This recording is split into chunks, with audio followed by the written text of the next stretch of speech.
evening. Today we will discuss about the process of sale forecasting and material flow. Supply chain में जो material का जो flow होता है आज हम वो डिस्कस करेंगे गुंजाइट के अंदर. ओके. सेल फोरकास्टिंग जो होता है एक प्रोसेस है, एस्टिमेशन, जो फ्यूचर एस्टिमेट करते हैं कि हम फ्यूचर में क्या प्लान करेंगे. ये एक प्रिडिक्शन के ऊपर होता है कि मार्केट में सिनेरियो क्या चल रहा है, क्या हमारा आगे सेल होगा, वो फ्यूचर पे डिपेंड होता है. इसीलिए जो सेल फोरकास्टिंग होता है पूरा का पूरा जो है वो फ्यूचर प्रिडिक्ट है. तो sale forecasting is the process of estimating future revenue by predicting the amount of product a sale unit, कि वो कितनी सेल की जो यूनिट है सेल करेगा फ्यूचर में. वो कैन बी इंडिविजुअल भी हो सकती है सेल पर्सन की, एक सेल्स टीम भी हो सकती है और एक कंपनी भी हो सकती है. Will be sale in the next week, month और क्वार्टर. जो सेल्स फोरकास्टिंग होती है वो शॉर्ट टर्म भी प्लान की जाती है, लॉन्ग टर्म भी और मिडल भी. शॉर्ट टर्म में जो होता है कि नेक्स्ट वीक क्या मेरी रिक्वायरमेंट है, पूरे मंथ मेरी क्या रिक्वायरमेंट है, वो शॉर्ट टर्म में दी जाती है. मिडल में जो होता है हम 3 मंथ की रिक्वायरमेंट देते हैं, जैसे कि हम रोलिंग सेल्स प्लान कंसीडर करते हैं किसी भी प्रोडक्ट का 3 मंथ का. और लॉन्ग टर्म में जो हम सेल फोरकास्टिंग की प्लानिंग करते हैं वो पूरा होल ईयर कि हमारा पूरा बजट प्लान क्या होगा, तो उसमें हमारी पूरी लॉन्ग टर्म की प्लानिंग होती है. तो एलिमेंट्स ऑफ गुड फोरकास्ट का क्या मीनिंग होता है, टाइमली. हमारे पास जो मार्केट से जो रिक्वायरमेंट आए वो टाइमली आ जाए. अगर वो टाइमली हमारे पास आ जाएगी तो हम उसी के अकॉर्डिंग एक्ट करेंगे. जो भी हमारा प्रोसेस है सारी चीज वहीं से स्टार्ट होता है. नेक्स्ट होता है एक्यूरेट. जो भी सेल फोरकास्टिंग आती है वो हमारी एक्यूरेट होनी चाहिए. मैक्सिमम से मैक्सिमम अगर वेरिएशन होगा तो 5 to 10%, इससे ज्यादा नहीं होता. रिलायबल होनी चाहिए, मीनिंगफुल होनी चाहिए, रिटर्न में होनी चाहिए कि रिटर्न में ये मटेरियल हमारे पास रिटर्न में आना चाहिए कि हमारे पास जो रिक्वायरमेंट है हमारे पास रिटर्न में है. और इजी टू यूज. जो हमारा फॉर्मेट है सेल फोरकास्टिंग का सभी मार्केटिंग टीम का सेम होना चाहिए. फॉर्मेट जो होता है वो ताकि आगे के लिए सब जो कंसोलिडेट करे वो हमारे लिए भी आगे इजी हो. सेल फोरकास्टिंग के बेनिफिट्स क्या क्या है. Better control of inventory. सबसे फर्स्ट स्टेप है, अगर हमारे पास सेल फोरकास्टिंग बिल्कुल एक्यूरेट आएगी, टाइमली आएगी, तो हम इन्वेंट्री कंट्रोल कर पाएंगे, अपनी स्टाफिंग कर पाएंगे कि हमें कितना स्टाफ रखना है उस इन्वेंट्री को बनाने के लिए. जो भी प्रोडक्शन से रिलेटेड जो भी क्वारी होगी उससे हम स्टाफिंग करेंगे. कस्टमर की इंफॉर्मेशन मिल जाएगी कि उस एरिया में कस्टमर की डिमांड क्या है. दूसरा होगा यूज फॉर पीपल, की आज के टाइम में जो सीजन चल रहा है जो भी यूज क्या है उस प्रोडक्ट का. Obtaining of finance. Accounts team भी हमारे लिए फाइनेंस अरेंज कर पाएगी उसी के अकॉर्डिंग. तो this is the benefit of sale forecasting. How to create a sale forecasting. एक सेल फोरकास्टिंग कैसे क्रिएट की जाती है. List of goods of sale. एक लिस्ट तैयार की जाती है कि हमें ये वाला प्रोडक्ट जो भी है इस मंथ में ये चलेगा. तो एक सबसे पहले तो एक लिस्ट तैयार की जाती है कि ये वाला प्रोडक्ट हमें इस मंथ में रिक्वायरमेंट है.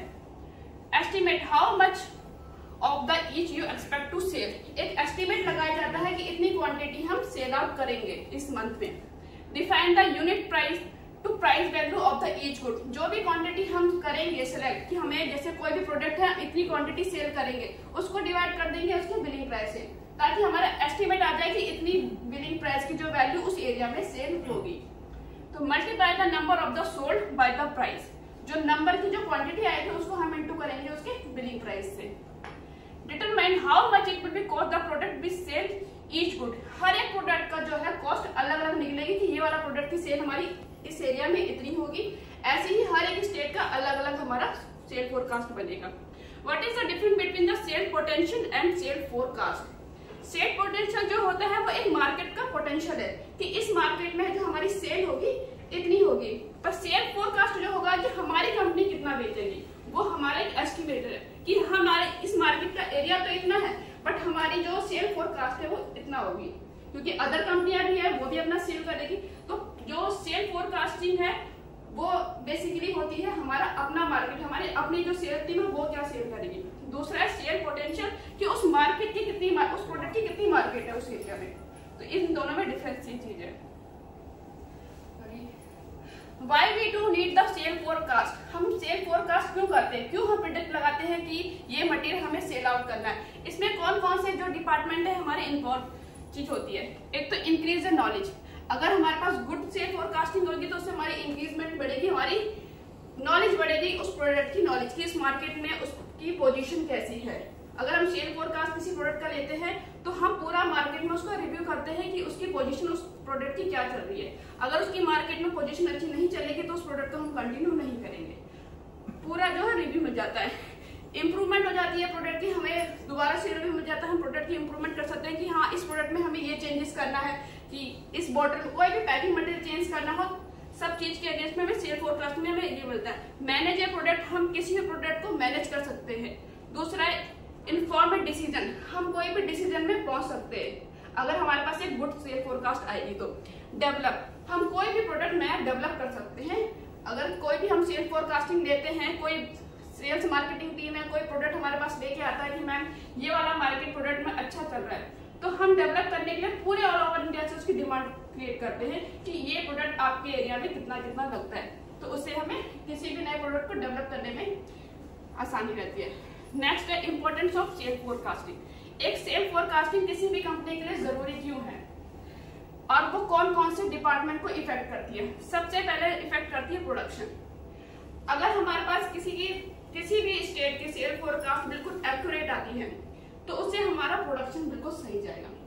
अब जैसे मान लीजिए कि एक एरिया है कोई भी राजस्थान, उसने जो है उसकी जो सेल है 100 करोड़ की है कि वो महीने में 100 करोड़ की सेल करता है एस्टिमेट, पर जो वहां का सेल्स का जो पर्सन है वो हमें 150 करोड़ की सेल्स प्रोडक्शन देता है कि फोरकास्ट की नहीं मैं तो 150 करोड़ की सेल करूंगा।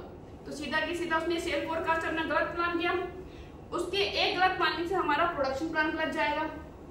दूसरा हमारी परचेजिंग गलत होगी, आरएम गलत परचेज होगा, पीएम गलत परचेज होगा, सारी चीजें हमारी गलत परचेज होगी क्योंकि उसने 50 करोड़ का एक्सेस प्रोडक्शन प्लान दे दिया।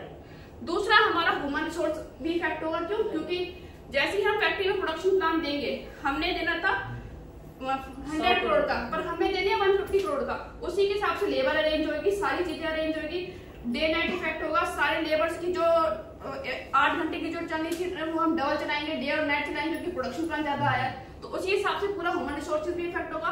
दूसरा इफेक्ट होगा हमारा फाइनेंस। हम जब परचेज करेंगे तो हमारी जो रिक्वायरमेंट जाएगी, जो हमारा जनरेट होगी रिक्वायरमेंट, वो सीधा सीधा फाइनेंस को इफेक्ट होता है। फाइनेंस तो हर चीज से इफेक्ट होता है क्योंकि सारा जो फंडिंग होता है वो सब फाइनेंस से ही होता है। तो ह्यूमन रिसोर्स भी फाइनेंस को डालेगा कि मेरे पास 10 लेबर, कल मुझे 100 लेबर चाहिए क्योंकि मेरे पास बजट प्लान ज्यादा है। प्रोडक्शन वाले भी फाइनेंस में जाएंगे कि भैया हमें आरएम और पीएम ज्यादा खरीदना क्योंकि हमारे पास प्रोडक्शन प्लान ज्यादा आया है। दूसरा है research and development. Sale forecasting में रिसर्च एंड डेवलपमेंट भी हमारा पता चल जाता है कि कोई भी नया प्रोडक्ट हमारा मार्केट में कैसा परफॉर्म कर रहा है, अगर सेल फोरकास्टिंग की प्रिडिक्शन के ऊपर हमारा सारा बेस होता है। दूसरा है मार्केटिंग। मार्केटिंग में भी हमारा सेम प्रोसेस है कि सेल फोरकास्टिंग गुड होगा तो हमारी मार्केटिंग, उस प्रोडक्ट की मार्केटिंग कैसी है, वो पूरा होल ओवर कैसे परफॉर्म करेगा, फ्यूचर प्रोडक्शन है। तो ये सारी डिपार्टमेंट हमारा एक सेल फोरकास्ट से इफेक्ट है। 1 2 3 4 5 6 डिपार्टमेंट हमारे इससे पूरे इफेक्टेड है। केवल एक सेल फोरकास्टिंग अगर वो एक्यूरेट नहीं भेजेंगे तो सारे डिपार्टमेंट में इसकी इफेक्ट पड़ता है। नेक्स्ट है सप्लाई चेन मटेरियल फ्लो। अभी तक हमने पढ़ा कि सेल फोरकास्टिंग क्या है। सेल फोरकास्टिंग का मतलब है कौन कौन सी डिपार्टमेंट से इफेक्ट हो रहे हैं, उसका रीजन क्या है। अब हम पढ़ेंगे मटेरियल फ्लो की सप्लाई चेन डिपार्टमेंट जब उनके पास सेल फोरकास्टिंग आता है तो वो कैसे मूवमेंट करता है, वो कहां से स्टार्ट करता है, इनिशियल सप्लायर से लेके अल्टीमेट कस्टमर जहां से हमारे पास डिमांड रेज हुई है। ये पूरा फ्लो होता है जो कि सप्लाई चेन इसमें ऐड करता है। Process of sale forecasting and pending index. जब भी हमारे पास सेल फोरकास्टिंग आता है किसी भी स्टेट का, सबसे पहले हम चेक करते हैं कि उसके वेयर हाउस में कितना स्टॉक पड़ा हुआ है। फर्स्ट ऑफ ऑल तो पहले हम क्या करते हैं, we have to collect the data from marketing team and send to mail the all state head submit the sale forecasting for the upcoming year. Middle forecasting है, मतलब 3 मंथ की forecasting हम किसी एक स्टेट से ले रहे हैं। तो सबसे पहले तो हम ऑल ओवर इंडिया से पूरा डाटा कलेक्ट करते हैं कि आपका ये 3 महीने में प्रोडक्ट कितना सेल होगा, अप्रैल मई जून। हमने किसी स्टेट से पूरे ऑल ओवर इंडिया से रोलिंग सेल्स प्लान कलेक्ट कर लिया 3 महीने का, अप्रैल मई जून का। हमारे पास एक डाटा आ जाता है कि अप्रैल मंथ में हमारी इतनी सेल होगी। हम 2 शीट तैयार करते हैं, एक होती है स्टेट वाइज, हरियाणा पंजाब पूरा एक स्टेट, जितने भी हमारे स्टेट है पूरा कैलकुलेट होगा कि स्टेट वाइज हमारे किसी पर्टिकुलर मंथ में कितनी रिक्वायरमेंट आई है। नेक्स्ट होता है मंथ वाइज कि हमारे पास अप्रैल, मई, जून, जो कि हमारे प्रोडक्शन के लिए कंसीडर किया जाता है कि अप्रैल में कितनी सेल होगी, मई में कितनी सेल होगी और जून में कितनी सेल होगी। नेक्स्ट है state head will be provide the current month sale forecasting in the below format. हम कलेक्ट करते हैं टेरिटरी वाइज सेल फोरकास्टिंग किसी भी मंथ का। जो टेरिटरी के जो सेल्स पर्सन है वो एक कुंजाइट की हेल्प से एक वेबसाइट में एक शीट डेवलप करते हैं, जिससे कि क्या होता है कि ये ऑटोमेटिक जो सेल्स फोरकास्टिंग का जो फॉर्मेट है, जो हमारे टेरिटरी का जो सेल्स पर्सन है वो जब भी अपनी वेब को खोलेगा साइट, तो ऑटोमेटिकली उसके पास ये फॉर्मेट खुल जाएगा।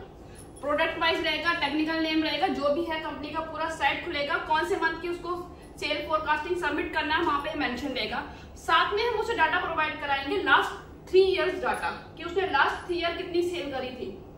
तो जैसे कि हमें अप्रैल उसको क्वांटिटी भरनी है अप्रैल मंथ की, कि वो अप्रैल में कितना सेल करेगा, तो उसको हम डाटा प्रोवाइड करवाएंगे अप्रैल 2018 का, 19 का, 20 का, उसने 3 महीने उसी महीने में कितनी सेल करी थी, वहां पे ये डाटा वो सेल्स प्लान को फिल कर देगा।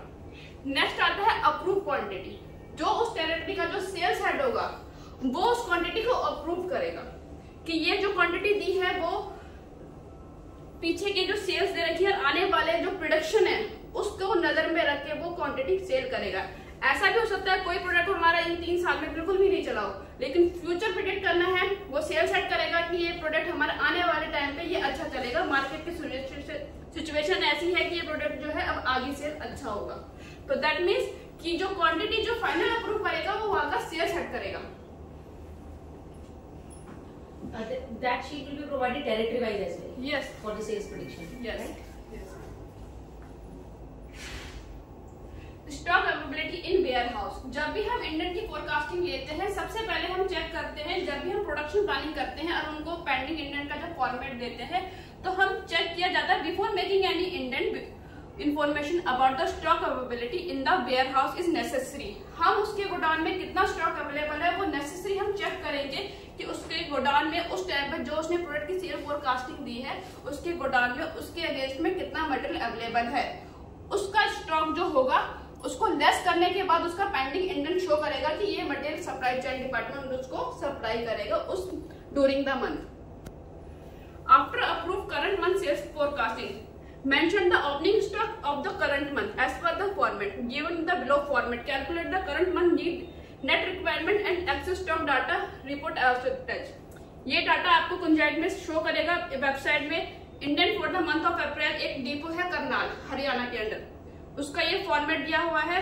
जो वहाँ पे जो सेल्स हेड है उसने ये वाली क्वांटिटी अप्रूव करी कि मैं अप्रैल मंथ में मेरे जो टेरिटरी के जो बंदे हैं ये टोटल सेल आ गई है उस स्टेट की।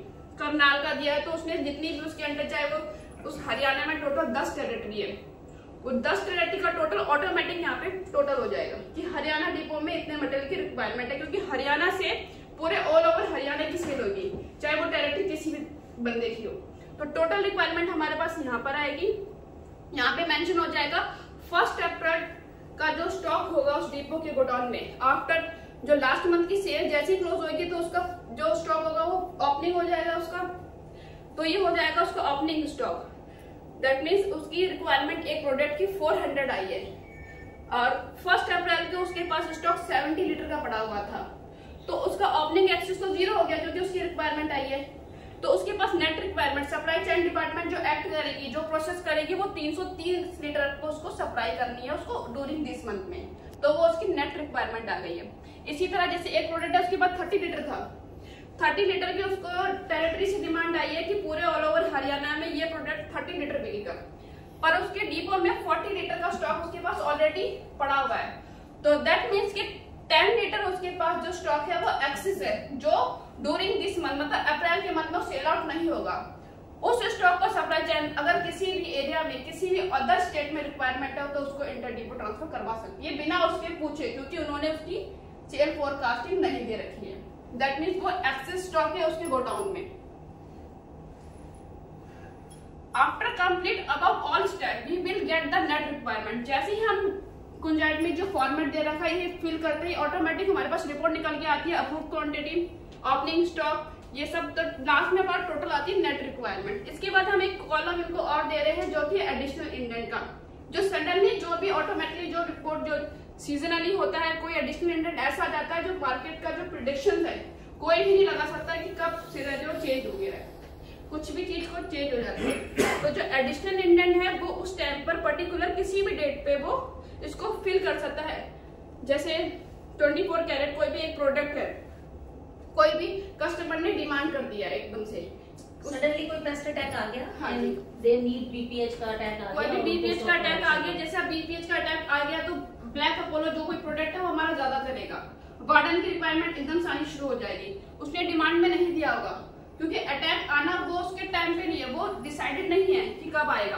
तो मार्केट में जब डिमांड रेस होगी तो sales head automatically sales additional indent का फॉर्मेट में या एडिशनल क्वांटिटी फिल कर देगा कि मेरे पास इस प्रोडक्ट की इंडेंट की रिक्वायरमेंट जनरेट करेगा। यहाँ पे जैसे भी एडिशनल इंडेंट काउंट करेगा वैसे हमारे पास टोटल पेंडेंसी उसकी यहाँ पे शो हो जाएगी। उसके बाद जब ये नेट रिक्वायरमेंट हमारे पास शो हो जाती है तो सप्लाई चेन इसी के अकॉर्डिंग एक्ट करना शुरू करता है। जो भी उसकी नेट रिक्वायरमेंट है वो डिस्पैच से शुरू कर देता है अपने वेयर हाउस से। हमारा जो भी वेयर हाउस होगा वहां से जो इसकी नेट रिक्वायरमेंट को कंप्लीट किया जाएगा। नेक्स्ट जो ये फॉर्मेट है इससे हम पूरी रिपोर्ट कंसीडर की जाएगी। जो टोटल पेंडेंसी के बाद हम इसमें एक कॉलम और जनरेट किया जाएगा, sales done and closing stock. ये दोनों चीजें ऑटोमेटिकली फिल होते हुए जाएगी। जो जो वो सेल जिस दिन में करेगा वो यहाँ पे क्वांटिटी फिल करते जाएगा। और क्लोजिंग स्टॉक हमारे पास यहाँ पे उस डेट का, अगर ये रिपोर्ट हम 4 तारीख को खोलेंगे तो यहाँ पे क्लोजिंग स्टॉक 4 तारीख का आएगा। ऑटोमेटिकली हमारे पास ये पूरा फॉर्मेट जो है जनरेट होगा। इसमें pending indent analyse report show the all the pending indent document along with the item detail and its quantity। जब भी हम पेंडिंग इंडेंट का जो फॉर्मेट खोलेगा तो हमें सारी चीजें इसमें शो करेगा, जो कि क्वांटिटी वाइज हो, बिलिंग प्राइस हो, कि उस स्टेट की कितना हमारे पास इंडेंट आया है, स्टेट वाइज भी होगा, मंथ वाइज भी होगा। सारा डाटा एक ही चार्ट में हमारे पास सप्लाई चेन पे खुला रहेगा कि इसमें हमें क्या ऐड करना है, उसी के अकॉर्डिंग सप्लाई चेन मूवमेंट करेगा।